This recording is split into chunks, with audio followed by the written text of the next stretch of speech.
Hello, today we're going to talk about the rise of the warrior class.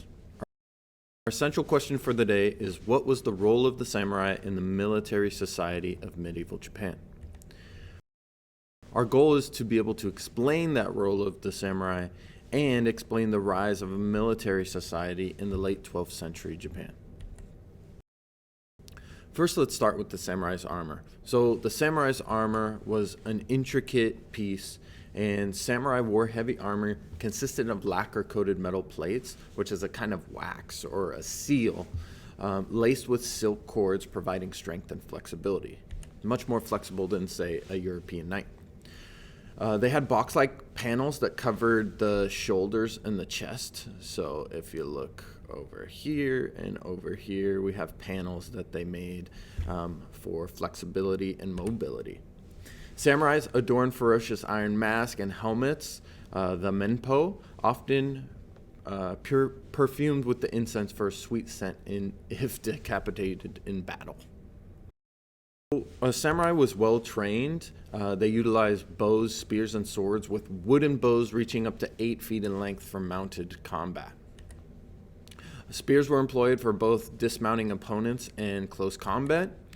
However, near the end of this kind of warrior era, the most esteemed weapon became the curved, razor-sharp samurai sword, a symbol of honor and lineage passed down through generations. In order to utilize these armor and weapon, they had to go through comprehensive training. So they had to apprentice at a young age, meaning young samurai underwent extensive training under archery masters, focusing on mental and physical technique.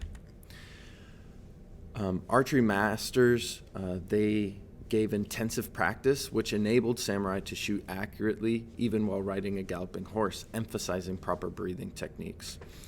So samurai were experts in multiple disciplines, including swordsmanship. So they were excellent swordsmen, and they had to learn fencing techniques that would force enemies to move a certain way.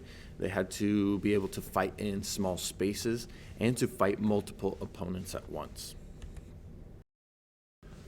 So samurai had specific battle tactics. So there was a pre-battle protocol that meant they needed to negotiate before the battle. So they sent messengers out preceding the combat, before the combat, which was followed by ceremonial displays of honor and lineage. So it was kind of a complex affair.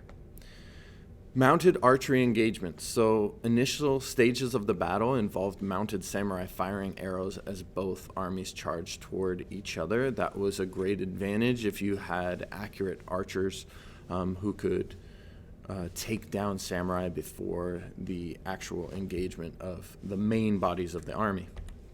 There were also hand-to-hand combat, so there were one-on-one duels aimed to dismount an opponent from a horse, bring them to the ground, incapacitate them, and that demonstrated the skill of the samurai. Samurai also went through extensive mental training in order to become elite warriors. They had to have self-control, so this emphasized overcoming emotions like fear of death to maintain clarity, a clear mind in combat situations. They had to go through endurance trials, so rigorous physical exercises, including fasting and enduring harsh conditions to build resilience. Visualization techniques, so encouragement to visualize oneself as already dead to conquer the fear of mortality. So you see a picture of someone meditating, that's a form of visualization. Preparedness and vigilance. So samurai had to be constantly alert. Samurai trained to remain vigilant at all times, even during seemingly peaceful activities. They developed what they considered a sixth sense, so intensive training to develop this intuition and anticipation of danger. They told tactical stories, so anecdotes or short stories, highlighted the importance of quick thinking and resourcefulness in unpredictable situations. So they passed down these stories to become better warriors. Training in writing and literature, so it wasn't all just warfare. In the 17th century, samurai were expected to be both warriors and students of culture. They had to be proficient in writing and literature. Samurai practiced calligraphy using brushes, ink, and paper or silk to meticulously draw characters. This is actually a picture of a modern calligrapher for a video game, which I thought was pretty interesting. You can see the discipline and skill it would take to produce these. Some samurai excelled in poetry, particularly the haiku, which has a very similar format to a tanka poem, except these are 3-lined poems of 5-7-5 syllables. They were also trained in things like the tea ceremony. Training for the tea ceremony, samurai engaged in the study of all parts of cultural education, so that means important Japanese ceremonies. The tea ceremony represented the spirit of harmony and reverence. The ceremony instilled values of harmony, reverence, and calm among warriors. It also had political significance. It functioned as a means to establish and strengthen political alliances. So great leaders would share in this experience and discussion and make alliances from it. They also had to be trained spiritually. That means most samurai practiced some form of Buddhism. They had a particular attraction to Amida and Zen Buddhism. This is a picture of the Amida Buddha, a very large statue in Japan. Amida Buddhism, founded by Honen, emphasized reaching paradise through reliance on the mercy of the Amida Buddha, with followers repeating his name prayerfully.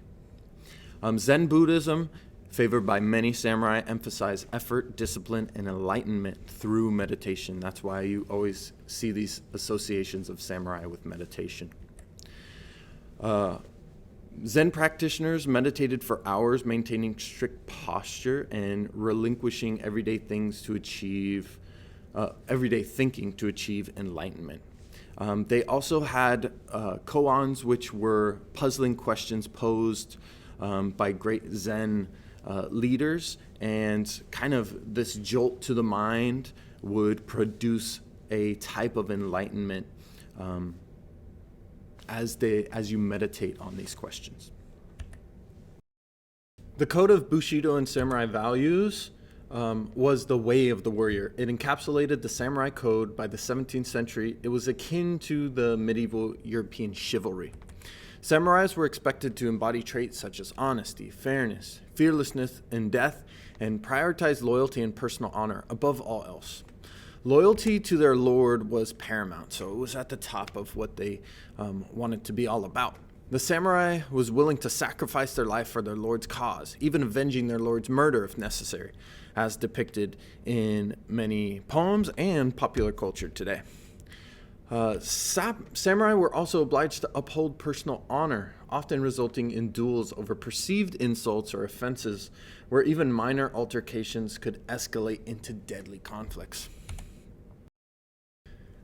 There were many women in samurai society. In the 12th century, they had high status, they managed households, inherited property, and even participated in battle, like the famous Tomoe Gozen and Koman. This declined by the 17th century. Women's statuses declined, becoming more subservient to their husbands. Marriages were arranged for strategic reasons, and women's roles were limited to household management and obedience. Peasant women had more independence, however, and samurai women were more completely controlled by their husbands, kind of reflecting this disparity in Japanese society.